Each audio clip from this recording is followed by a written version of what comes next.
Chers amis, bonjour. Vous êtes donc sur Métifta Université et donc là nous sommes dans la fabuleuse histoire de l'écriture, merveilleuse histoire de l'écriture. Vous êtes dans le plus petit musée du monde, donc cet ensemble de travaux sur plusieurs années qui, vous est livré maintenant. C'est le temps de cette transmission et c'est avec vraiment un bonheur parce que je remercie tous ceux qui m'ont qui m'ont appris tout ça et qui m'ont permis d'avoir accès à tous ces documents, qui m'ont permis qui m'ont offert le gîte, qui m'ont offert le couvert, qui... Merci. Voilà, Et tout ça est transmis aux enfants de la Terre aujourd'hui sur la toile. C'est le monde entier qui est là. On n'a plus à se dire c'est le cinquième, le sixième, le huitième arrondissement à Paris ou ailleurs. On est à Londres, on est voilà. Et ça en toute simplicité, en toute humilité. On n'a pas besoin de crier sur les toits. Euh, il s'agit simplement de donner les choses telles qu'elles ont été trouvées.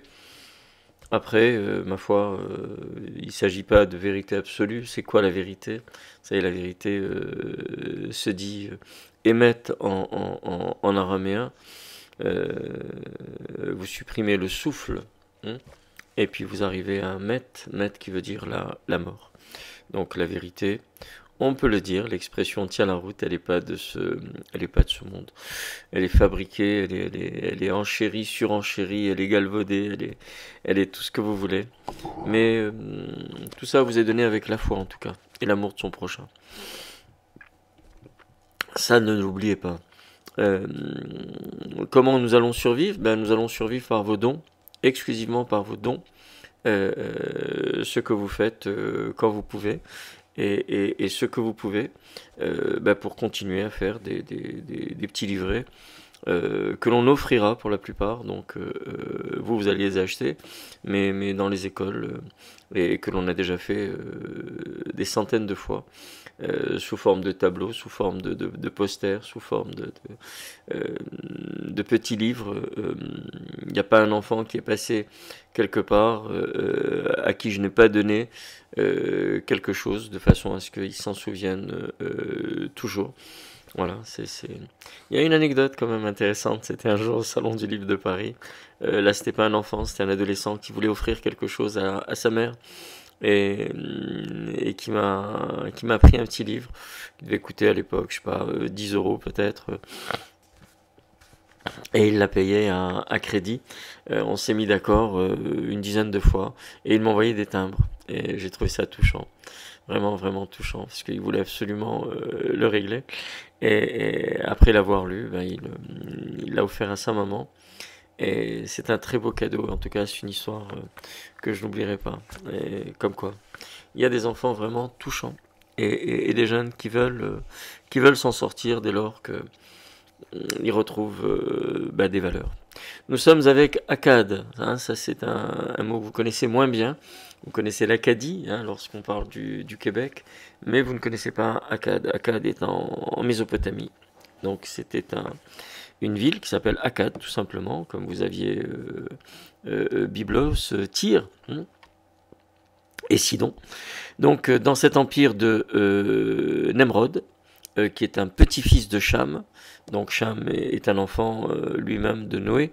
Vous savez, c'est ces trois enfants un peu mythiques qui vont se partager la terre entière, Shem, Cham et Japheth.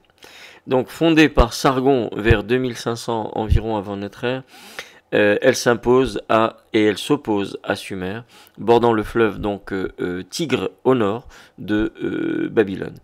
Leur langue d'origine sémitique fut parlée et pendant plus de 3 millénaires, et leur écriture a inspiré les Araméens, les Hébreux, les Nabatéens et ensuite l'arabe. Nabatéens, donc, que l'on retrouve à Pétra, chef de tribu Nabajot, qui est un des descendants donc d'Ismaël. La langue est réservée aux lettrés, comme le montrent les vestiges à Zarzek, reflet de leur civilisation. Elle est aussi importante que l'écriture sumère, qu'elle remplace donc vers 1900 à peu près, avant notre ère. Les Akkadiens regroupent leurs signes cunéiformes de manière phonétique. L'Acadie, donc sous Sargon Ier, vers 2350 avant notre ère, connaît Et après la conquête de la Mésopotamie, donc Élam est une partie de la Syrie et de l'Asie mineure, le plus grand empire sémitique de l'histoire.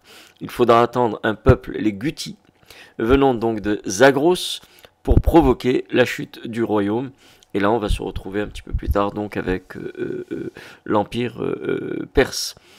L'écriture se maintient, elle se divise en deux grands dialectes, l'assyrien et le babylonien. Il y aura des commentaires de la Bible plus tard, donc il y aura un Talmud dit de Babylone. Ce dernier sera la langue du code d'Hammurabi, donc qui est roi de Babylone vers 1750 avant notre ère. C'est la même époque donc qu'Abraham, lorsqu'Abraham va recevoir ce souffle divin et qui va être à l'origine. Là encore, on est dans des faits historiques, pour ceux qui ne sont pas dans le sacré, et on le comprend parfaitement. Donc, mais on est d'abord dans l'histoire de l'écriture. Tous ces noms existent, donc si tous ces noms existent, ces gens existent nécessairement. Pas de dire ils existent, ils ont existé, ils n'ont pas existé.